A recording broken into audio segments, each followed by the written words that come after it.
या अर्थसंकल्पामध्ये लघु आणि सूक्ष्म उद्योग जे आहेत त्या क्षेत्रासाठी नक्की काय सवलत मिळणार आहे किंवा किती गुंतवणूक जी आहे ती या क्षेत्रामध्ये होणार आहे या संदर्भात बोलण्यासाठी आपल्यासोबत MSMEचे एक्सपर्ट राजेश कुलकर्णी सर आहेत। सर, आज केंद्रीय अर्थमंत्री निर्मला सीतारामनांनी जो अर्थसंकल्प सादर केला त्या अर्थसंकल्पामध्ये जे छोटे मोठे लघु उद्योग असतात त्याच्यासाठीची जी सवलत आहे ती खरं ते अर्थसंकल्पातून मिळणार आहे का? किती गुंतवणूक MSME या क्षेत्रामध्ये झालेली आहे? MSMEमध्ये बरेच मोठे आकडे फायनान्स मिनिस्टरने डिक्लेअर केलेले आहेत की 20,000 करोड्स अँड अबव असे सांगितलेले आहेत, पण प्रत्यक्षामध्ये त्याचं इंडस्ट्री वाईज त्याचं डिवायडिंग कसं असेल हे आता प्रत्यक्ष ज्यावेळेला सगळी सर्क्युलर्स किंवा पेपर्स येतील तेव्हा ते कळेल, पण ती भरघोस होण्याची अपेक्षा आहे। FDAमध्ये बऱ्याचशा गोष्टी सोप्या केल्यामुळे कदाचित त्यातनंही काही बेनिफिट MSMEला अजून मिळेल अशी शक्यता आहे, पण ते सुद्धा आपल्याला प्रत्यक्ष आल्यानंतर कळेल। आपण सतत बोलतोय, फायनान्स मिनिस्टरच्या पण बोलण्यामध्ये होतं की MSME हा सगळ्यात मोठा एक्सपोर्टर, सगळ्यात मोठा जॉब क्रिएटर आहे आणि आत्ता आपल्याकडे सरकारचा ग्रीन टेक्नॉलॉजीवर खूप फोकस आहे आणि इंटरनॅशनल मॅन्डेटप्रमाणे 2030 आणि 2040पर्यंत कार्बन झिरो करणं हा आपलं सरकारचा आणि इंटरनॅशनल टार्गेट आहे।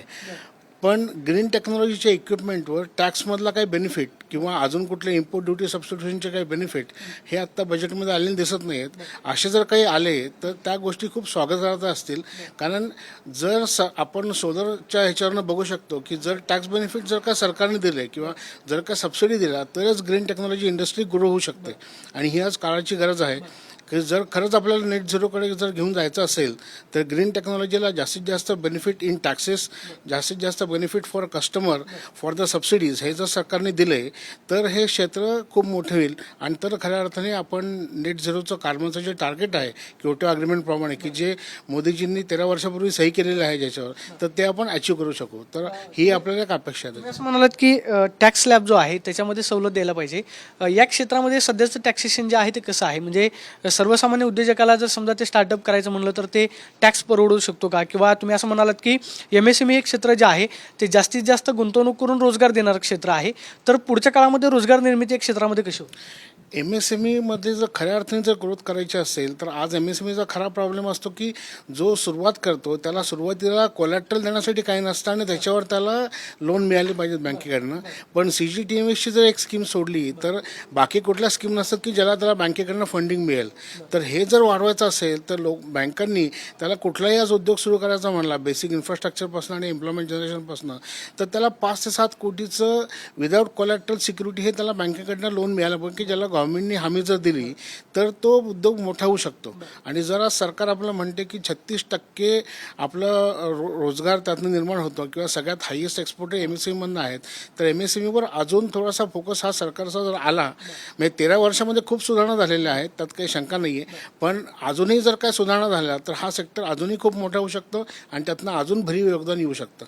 आणि परत मी यातनं अजून एकदा ग्रीन टेक्नॉलॉजीकडे येईल, कारण ग्रीन टेक्नॉलॉजीचे MSMEमधले आत्ता उद्योग वाढत आहेत सगळे आणि आपल्याला तो उद्योग अजून मोठा करण्यासाठी या जर सवलती आल्या टॅक्स आणि सबसिडीच्या माध्यमातून तर खऱ्या अर्थाने हे उद्योग खूप मोठे होऊ शकतात। आजचा जो अर्थसंकल्प आहे त्या अर्थसंकल्पामधून MSME क्षेत्रासाठी भरीव अशी तरतूद झाली असं म्हणता येईल?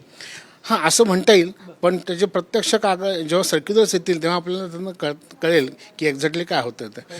आणि टॅक्स स्लॅब जे आहेत इन्कम टॅक्सच्या त्या स्लॅबसुद्धा ज्या कमी किंवा मध्यम स्वरूपाच्या ज्या आहेत त्यात फक्त रिव्हिजन झालेले, पण ज्यांचे हायर इन्कम ग्रुप जो आहे त्या हायर इन्कम ग्रुपला त्यांनी टॅक्स लिमिट टेस्ट ठेवलेलं आहे, तर तिथं पण थोडी रिव्हिजन होणं अपेक्षित होतं की ते झालेलं नाही आहे।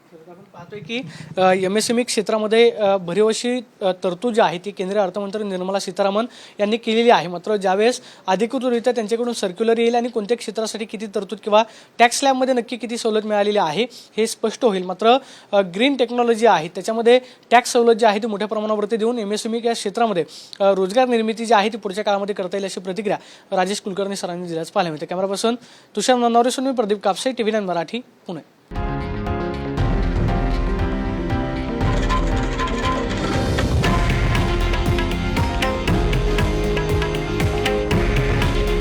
हे आहे देशातील नंबर 1 न्यूज नेटवर्क आणि आपण पाहत आहात TV9 मराठी। काळजी तुमची, हित महाराष्ट्राचं।